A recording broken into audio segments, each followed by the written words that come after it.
Bill that would put the president on notice for 60 days for the pipeline. Can you tell us about it? Well, Larry, this is the single biggest truly shovel-ready jobs creator project in the country. As you said, 20,000 direct jobs, many more indirect. $7 billion of investment, 700,000 barrels of oil per day from Canada, a very safe, reliable ally and neighbor. And so it makes all the sense in the world. The only thing delaying this and blocking this is just what you said at the beginning, presidential politics. And so our bill would move the process forward, start those jobs, that project immediately, which is very practical to do and the right thing to do. Peter Welch, I'll bring you in because the State Department signed off on this thing a couple of times before the White House got their claws in it. We actually have a chance to be energy independent, according to today's newspaper, front of the Wall Street Journal. Why not, Mr. Welch? Well, it's not a question of why not. It's a question of whether you're going to do two things. One, investigate whether there is a conflict of interest. The Inspector General of the State Department, partly in response to a letter inquiring, said there has to be an investigation because TransCanada, who's going to be building the pipeline and sending the oil down, was the one that made the major recommendation about the firm that did the environmental impact statement. So that obviously raises questions. And then the second question is... Can I just clarify that, Peter Welch? Look, you're a regular. I don't mean to interrupt or be disrespectful. You're saying the Inspector General of the State Department has a conflict of interest with Keystone? No. Ask the question as to whether or not there was a conflict of interest by allowing TransCanada, which is the energy company, to make the recommendation on the firm that would do the environmental impact statement. That is a question as to whether there was a conflict of interest that was raised by the Inspector General as well as members of Congress like me. So that's something people want to know was on the level. That's one.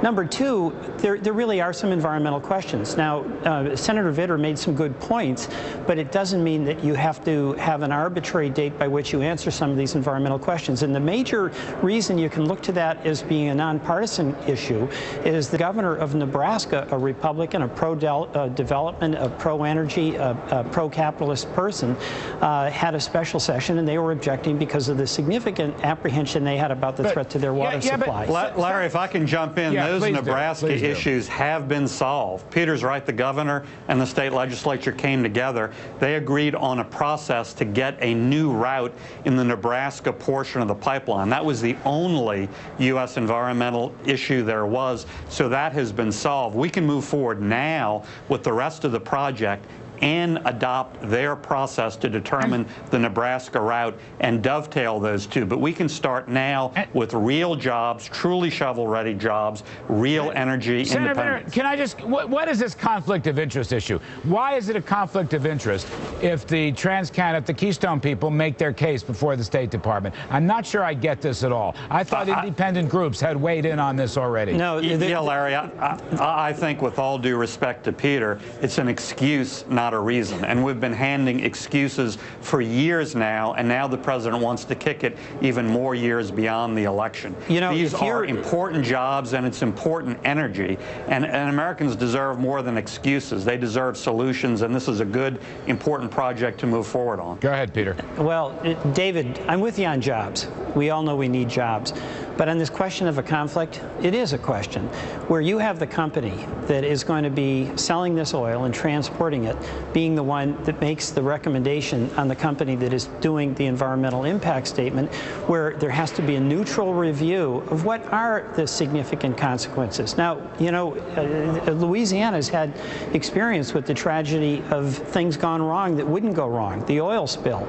And I think being cautious to make certain that there is a solid environmental plan. It's been 3 years, Peter, with all respect. Larry, let me just point out, Hillary Clinton, Hillary Clinton and the State Department said... I'm a drill guy. I put my cards on the table. This is not going to shock either of you. But, Peter, it's been 3 years, for heaven's sakes. It hasn't been 3 years in the environmental impact statement, and you've got the Inspector General actually calling out the fact that you had the company that was going to benefit by this recommending the so-called neutral person or company that was going to be doing the review. That's the Inspector General talking. That's not me.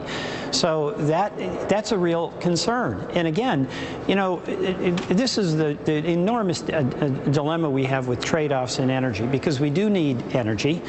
Oil is part of it. We also have to make a transition to a new energy economy. There are jobs, but there also are very vivid examples of real things going wrong. And Larry, if I can just point out, this is before the State Department. We're flat out of time. Last word, Senator Vitter.